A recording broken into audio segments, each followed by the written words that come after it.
Wilson Morales, Black Film and TV. Garrett, obviously, you've been doing documentaries for a good minute now, and it's always a question about what tickles your fancy, what's going to be the next one. How did this come to you? Well, I met Rich actually in the process of making my short film Alone, which was a 13-minute New York Times op doc. And even though it didn't actually end up formulating this way, I had sort of initially conceived of that film as being a series of intergenerational conversations between women who were in incarcerated families, and really trying to like offer a space of support to one another, basic information and exchange of information to one another.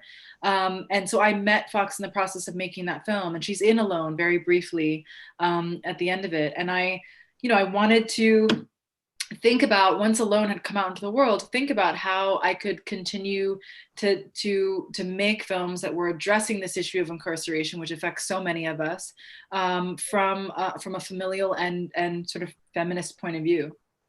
Mhm. Now, when you decided to take on the story, with documentaries, you never know where's the end game, like Yeah. where it's going to go. And so you're committing a part of your life as far as like so this is not a film where it's 2 months of documentaries, like you don't know. So did you have an end game when you started shooting? I mean, my end game was, I had to ask myself what the end game was every day. I mean, I think that um, before I even started filming, it was really important that I understood for Fox and for the entire family why it was important for their story to be shared in their eyes, what it was that they were hoping it could contribute and offer the world. And what they had said, was that their story was the story of 2.3 million other American families, and that sharing it would maybe offer a level of hope and an entry point for this issue that we're facing as a nation.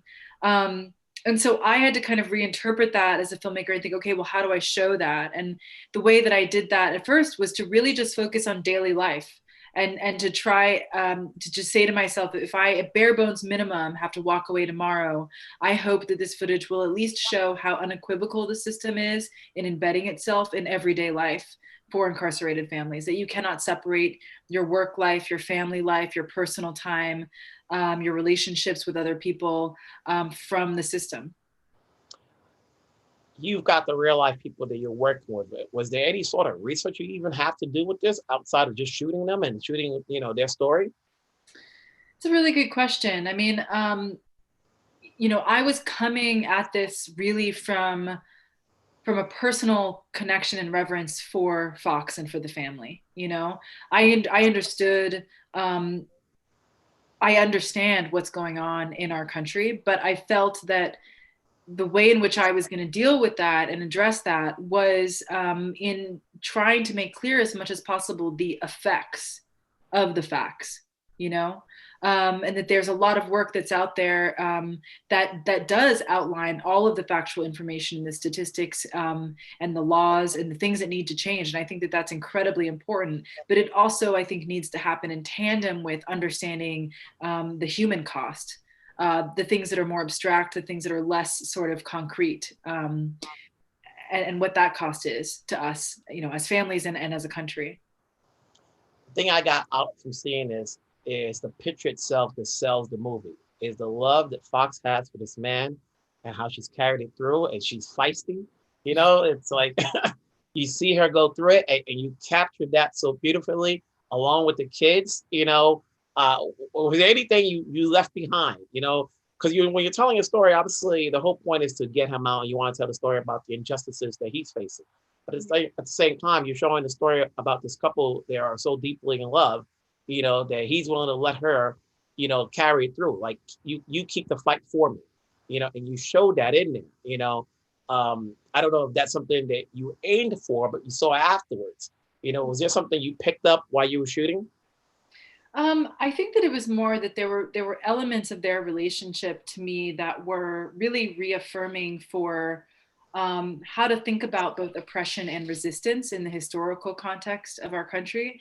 and thinking about sort of the systematic separation of Black families from the moment we were brought here to America, to the point of us putting out ads to try to find loved ones and one another after the Civil War, for instance, that the prison system is in many ways setting up exactly the same structure, where families are torn apart from one another. It's very difficult to stay in touch. Intimacy and access become a privilege and not a right.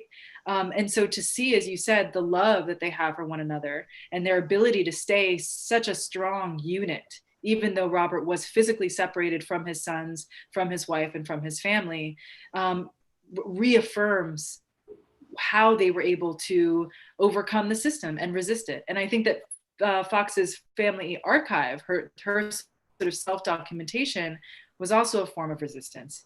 In documenting herself as she saw herself in her own eyes, which is oftentimes the only examples we have of seeing ourselves as we see ourselves in modern society. All of that footage of the kids and her throughout those time periods was also great to see.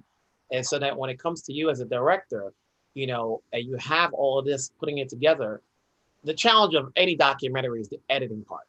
You have all this footage, but you have to narrow it down to at least 90 minutes or 2 hours, how challenging was that as far as what you had to leave in to make it coherent and what you had to leave out?